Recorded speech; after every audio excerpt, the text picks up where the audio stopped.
8 months after the publication of the Montauk Project, Experiments in Time, a quarterly newsletter called the Montauk Pulse went into print to continue the investigation of the Montauk Project.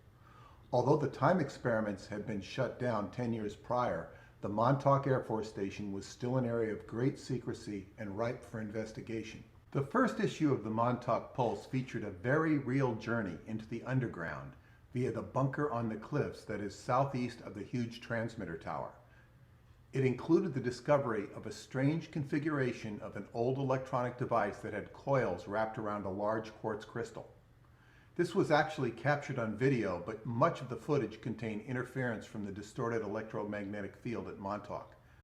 At least 2 levels below the crystal device, a door with a lit red light was observed. At this time, the Montauk Air Force Station, known by its military name of Camp Hero, featured no trespassing signs and was off limits to the public, even though its ownership had been officially ceded to New York for use as a state park. Park officials and sometimes mysterious characters who did not reveal their identity would aggressively and obnoxiously chase off wanderers or investigators who came to Camp Hero. Preston Nichols and Duncan Cameron were given trespassing citations when visiting Camp Hero, even though they were not violating specific no trespassing signs. The Montauk Pulse also reported on a documentary being prepared by a professional lobbyist named Norman Scott, who was attempting to instigate a congressional investigation into Camp Hero.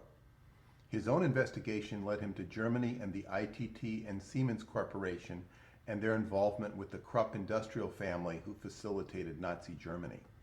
Upon discovering that the Krupps financed and owned companies associated with Montauk, Mr. Scott went into the hospital with a sudden heart attack. Upon returning to the United States, he turned his footage over to NBC and ceased his investigation. Our second issue featured the discovery of the Montauk Catacombs, an entire tunnel system that runs all the way from Camp Hero and near 7 miles into the town. This includes an extensive tunnel system beneath the Montauk Manor, which was also said to extend to the mysterious Montauk Tower, once occupied by Howard Hughes, who happened to own the patent for the drill bit that made it possible to dig such tunnels. Although the tunnels were said to be used for rum running, Preston relayed stories from locals that the original tunnels were built by Germans during the time of Kaiser Wilhelm. The third issue of the Montauk Pulse featured a stakeout in 1993 where radar transmissions were recorded emanating from the supposedly defunct Montauk Air Station.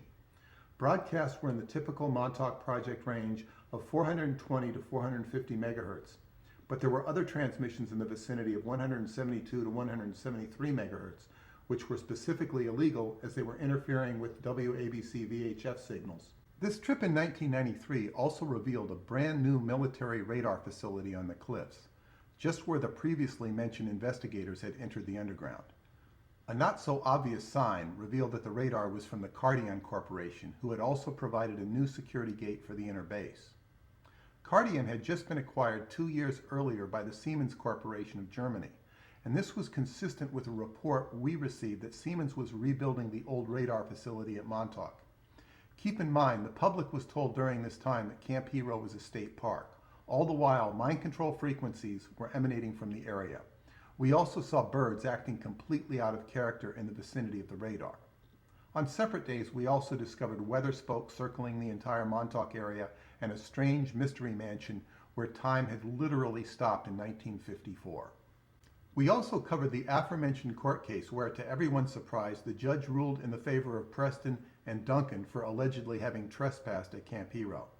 This precedent, plus the public voice of the Montauk Pulse newsletter, set forces in motion that would eventually result in an amazing facelift of Camp Hero. The New York State Parks Commissioner, Bernadette Castro, subsequently ordered the Montauk Tour video from Sky Books, and she arranged for a restructuring and a cleanup of Camp Hero. As a result, an inordinate amount of picnic tables were placed at the base, even though you'll never see anyone picnicking. Camp Hero is now open to the public.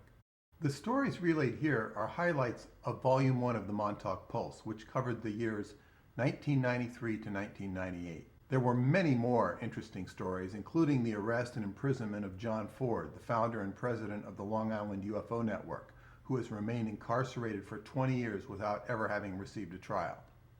The Montauk Pulse has served as a public forum and has also opened up incredible avenues with regards to understanding time travel and secret projects, You will learn more in subsequent videos.